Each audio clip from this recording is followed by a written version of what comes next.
thing I know for certain.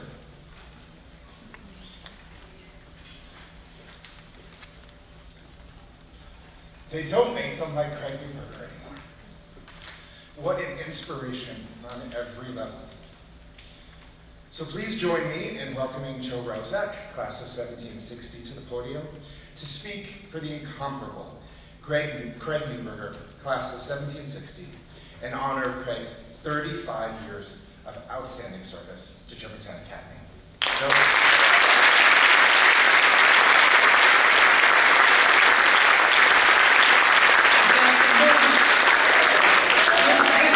From Alaska. They don't make them as big there as they do in Maine.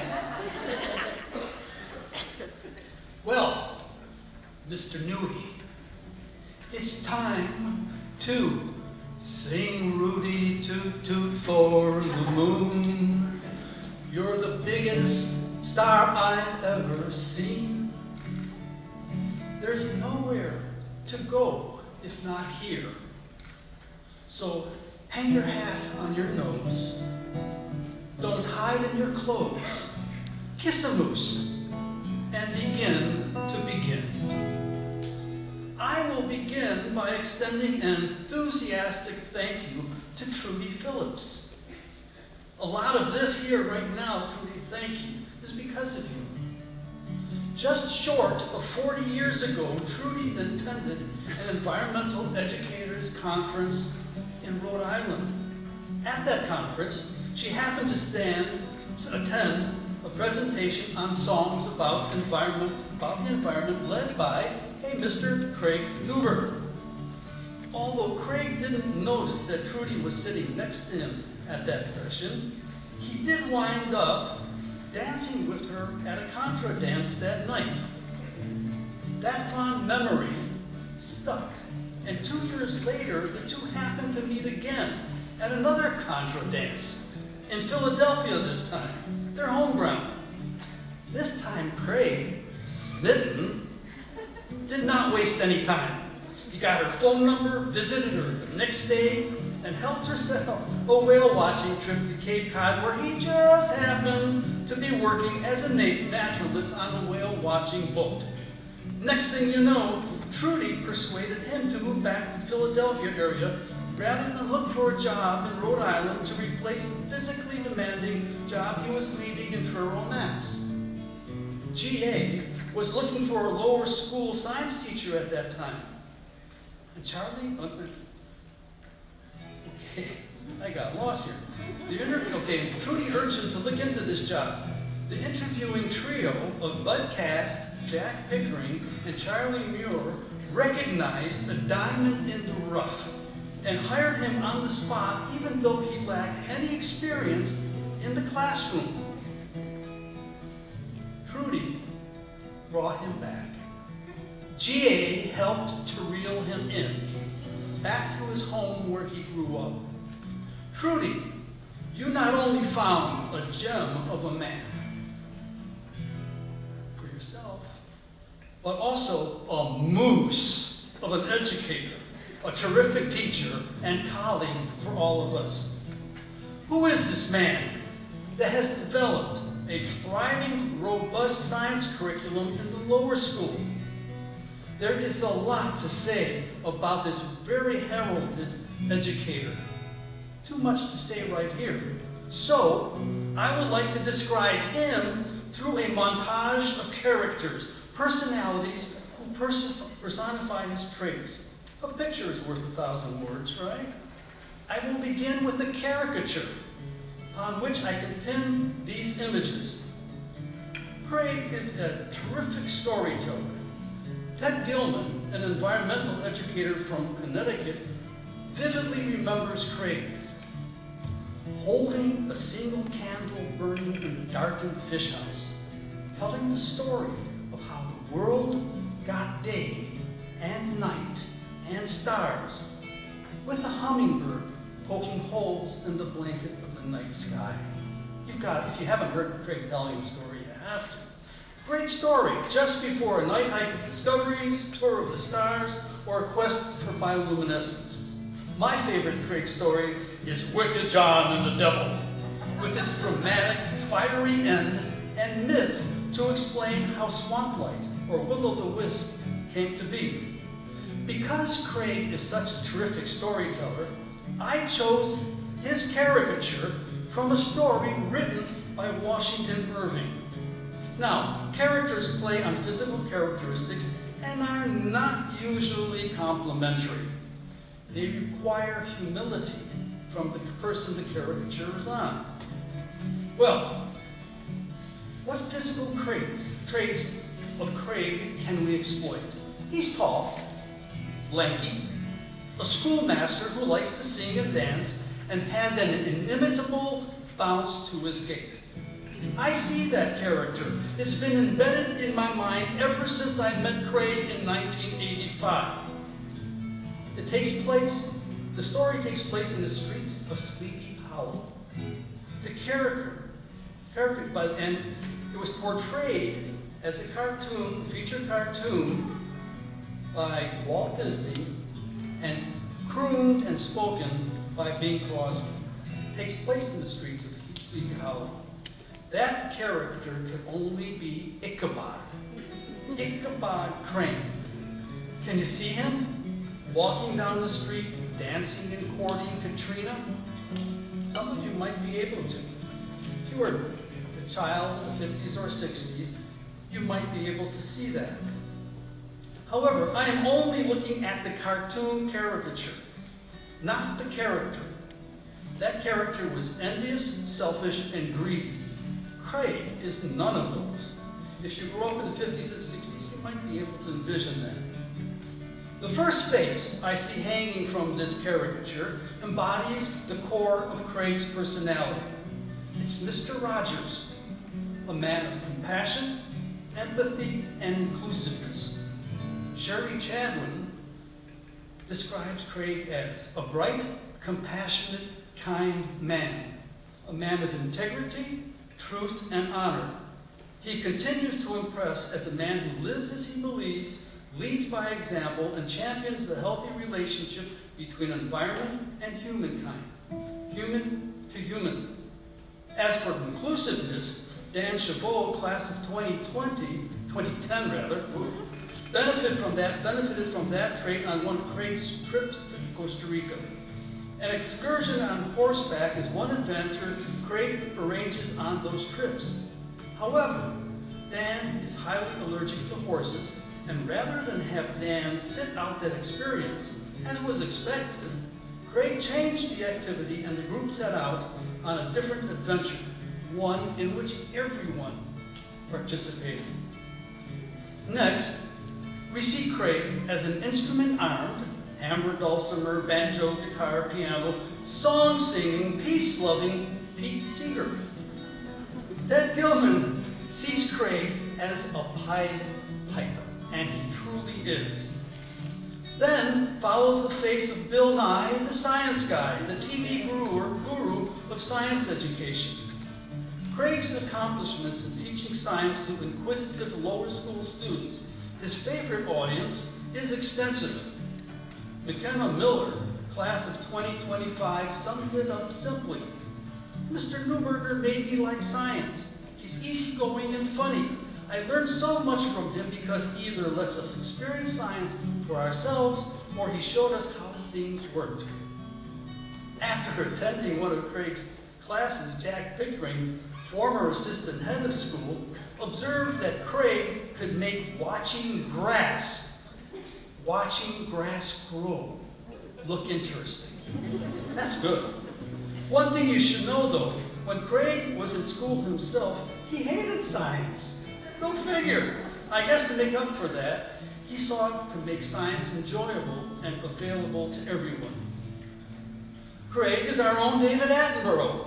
He has escorted students and families all over, showing them the natural world, firsthand, from the banks of the Wissahickon wading through the creek, to the hills of Fort Washington State Park searching for migrating hawk, to the forests of the Poconos looking for amphibians, to the back bays of Sedge Island, New Jersey, kayaking a labyrinth of channels, to the shores of Cape Cod watching whales, to Hog Island in Muscungus Bay, Maine, looking for puffins and crabs, to the wilderness of Alaska, to the rugged landscape of Iceland, and to the rainforests of Costa Rica.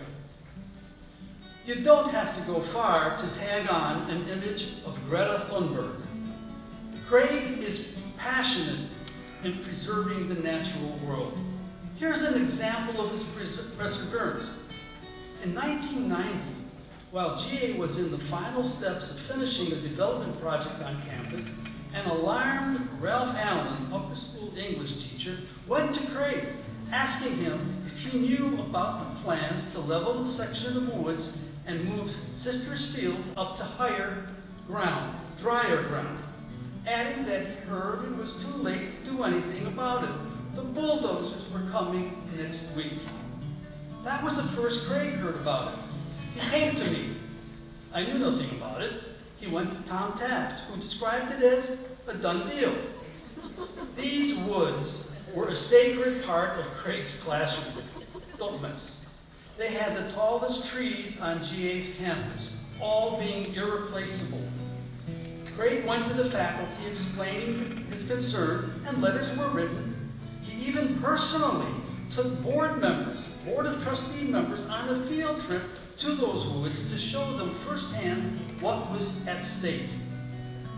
The bulldozers did not show up. Those woods are still there today, taller still. In 2004, the 5th grade class chose Craig as that Forest Fest Hero of the Planet, the ultimate hero. That's quite an honor. Now, this next image may be a surprise to you. Julia Childs. No, I had cooked with Craig in the kitchen. While on Sedge Island, the students wade into the bay, harvest clams, and shuck them for dinner. Craig then makes the most delicious clam chowder you ever can taste. Tremendous. I will close off the embellishment of my chosen caricature with the image of the Energizer Bunny. This is an image that Peter Samuelson, Puffin Pete, an environmental educator and author from the shores of the Hudson River and Hog Island, Maine, conjures up when talking about Craig.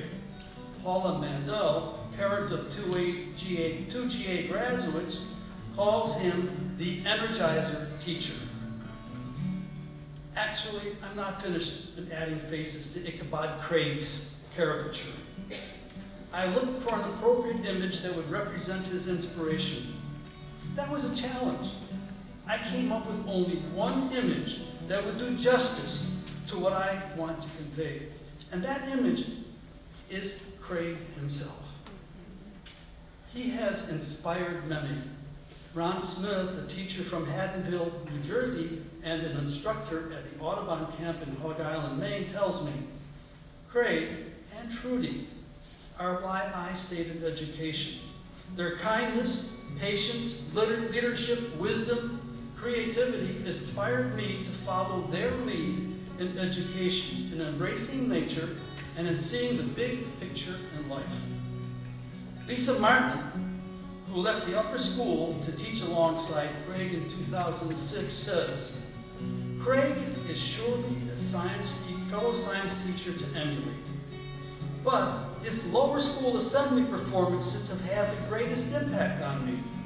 I would witness every student from the shy PKer to the overconfident 5th grader, along with every faculty member and guest, raise their hands alongside their heads and join in the chorus, I'm proud to be a moose. This song could legitimately be the GA lower school anthem. Anyone associated with the lower school during Mr. Newberger's tenure will never forget the joy that he gave us all when he sang. Back to Ichabod Crane. He had two other characteristics that do not fit Craig. Ichabod believed in the supernatural world. Craig, on the other hand, reveres the natural world and looks to science for ways to understand and explain it. When confronted with the headless horseman, Ichabod disappeared from Sleepy Hollow, never to be seen again, whereabouts unknown. Craig, armed with his intrepid, uncomplaining spirit, faces the headless horseman saying, "It's not a done deal." And he keeps on going. We are looking forward to your book of essays, Dance of the Seasons. Craig, you sing about being proud to be a moose. However, we are all so happy that you're not a moose. And we are proud that you are one of us. Thank you so much, Craig. We love you.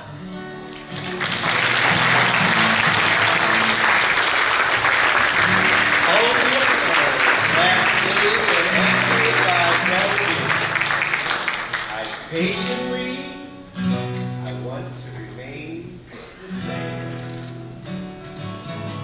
I want to be loose. A loose is what I want to be. Oh, take a look at me and you'll see. I'm happy as a man want to be. I've broken loose and ducked loose. An eagle sings a road while they fly. Birds can't fly, but I don't mind. Nobody else has to take this like mine. I'm proud to be loose. A loose is what I want to be. Oh, take a look at me and you'll see. I'm as happy as a man will be. Big fish, proud to be a moose. I'm proud to be loose. I'm proud to be loose.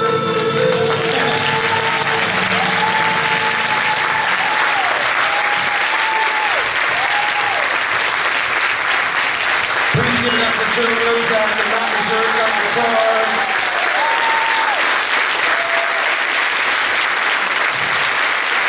Mr. Craig Newberger, class of 1716.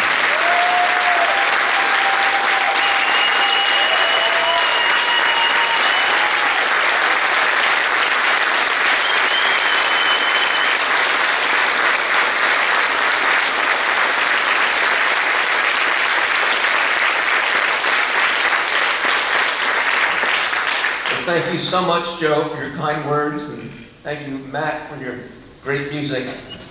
It's been such a privilege and a joy to work here for 35 years.